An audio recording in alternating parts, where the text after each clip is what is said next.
Les ressortissants des pays africains n'auront plus besoin de visa pour entrer au Bénin. C'est la grande annonce faite par le président Patrice Talon en visite à Kigali en s'inspirant de l'expérience rwandaise. Au Bénin, l'annonce de la décision a provoqué plusieurs réactions. Pour des observateurs avertis comme Gérard Ayivo, docteur en droit international, enseignant, chercheur à l'université d'Abomey-Calavi, l'initiative est louable et répond à la dynamique de l'intégration africaine. L'exercice du droit de visa par un État relève de sa compétence, de la compétence souveraine de l'État. L'État est libre d'imposer le visa aux étrangers ou de supprimer le visa. C'est cela qui permet de distinguer les nationaux des étrangers. L'étranger prend un visa avant d'entrer au Bénin, alors que le Bénin n'a pas besoin de visa. C'est ça qui fait partie de nos droits de citoyens. Et donc, lorsque le président décide de le supprimer, ce doit certainement être pour ouvrir le pays davantage. Cette démarche peut s'inscrire dans trois dynamiques.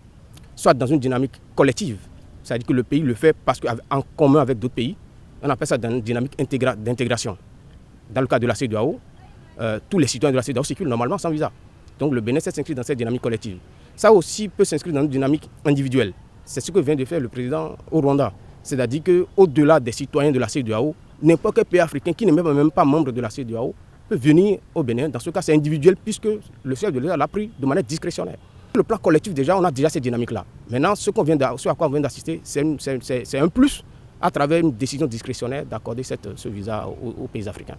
En dehors des aspects liés à l'analyse internationale de la question de suppression du visa d'entrée au Bénin pour les Africains, Gérard Ayivo, également président du réseau panafricain pour la sécurité et le maintien de la paix, a aussi relevé ses retombées économiques. Pour lui, la décision concorde avec la vision du chef de l'État, dont l'une des priorités est de booster l'économie à travers le développement du tourisme. C'est dans une dynamique d'intérêt purement économique.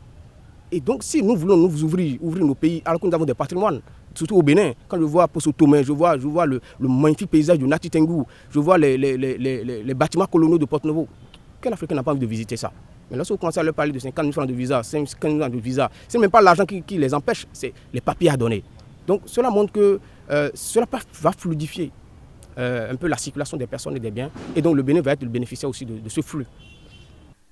L'analyse de la question suscite aussi des inquiétudes au plan sécuritaire. La suppression du visa d'entrée au Bénin pour les Africains ne va-t-elle pas contribuer à augmenter l'insécurité dans le pays? Gérard Ayivo répond. Il est légitime de se poser la question de savoir, lorsqu'on supprime le visa, est-ce que cela ne va pas amener n'importe quel ressortissant africain, des ressortissants qui n'ont pas forcément des idées bienveillantes à l'égard du Bénin. Voilà, nous sommes aussi dans le cas du terrorisme. On peut se poser la question, mais je pense qu'on peut très vite balayer du revers de la main cette inquiétude, parce que les pays qui nous ont devancés, qui l'ont fait, notamment le Rwanda et le Sénégal, n'ont pas connu un accroissement de la question de l'insécurité chez eux. Cela suppose que la question de la sécurité, c'est une question qui est vraiment à part.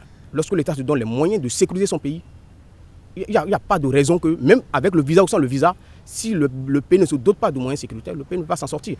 Il est donc nécessaire que des dispositions idoines soient prises avant la mise en œuvre de cette décision pour qu'elle soit véritablement un outil au service du développement du Bénin.